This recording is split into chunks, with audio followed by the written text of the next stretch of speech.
വിശുദ്ധ ലൂക്കായുടെ സുവിശേഷം 20-ാം അധ്യായത്തിൽ 47 വചനങ്ങളുണ്ട്. യേശുവിൻ്റെ അധികാരം, മുന്തിരിത്തോട്ടവും കൃഷിക്കാരും, സീസറിന് നികുതി കൊടുക്കണമോ, പുനരുത്ഥാനത്തെക്കുറിച്ചുള്ള വിവാദം, ക്രിസ്തു ദാവീദിൻ്റെ പുത്രൻ, നിയമജ്ഞരുടെ കപട ജീവിതം എന്നിങ്ങനെ എഴുതപ്പെട്ടിരിക്കുന്നു.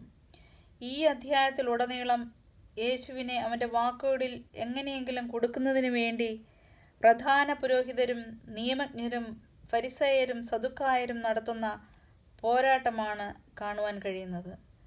പക്ഷേ അവർക്കെല്ലാം യേശുവിൻ്റെ മറുപടിയിൽ ആശ്ചര്യപ്പെട്ട് മൗനം അവലംബിക്കേണ്ടി വന്നു.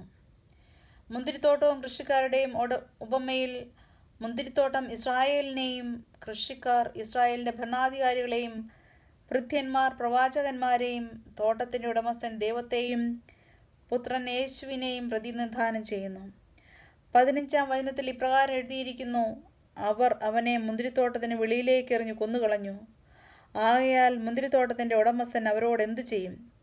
കാരുണ്യവാനായ ദൈവം തൻ്റെ സ്വന്തം പുത്രനെ മനുഷ്യരുടെ രക്ഷയ്ക്ക് വേണ്ടി ഭൂമിയിലേക്ക് അയച്ചെങ്കിലും യേശുവിനെ സ്വീകരിക്കുവാൻ മിക്കവർക്കും കഴിഞ്ഞില്ല. അവസാന വിധിയിലെ കഠിന ശിക്ഷയിൽ നിന്ന് രക്ഷപ്പെടുന്നതിന് വേണ്ടി കർത്താവിൻ്റെ വചനത്തിൽ വിശ്വസിച്ച് പാപവും പാപ സാഹചര്യങ്ങളും ഉപേക്ഷിച്ച് നമുക്ക് ജീവിക്കാം. ആമേൻ.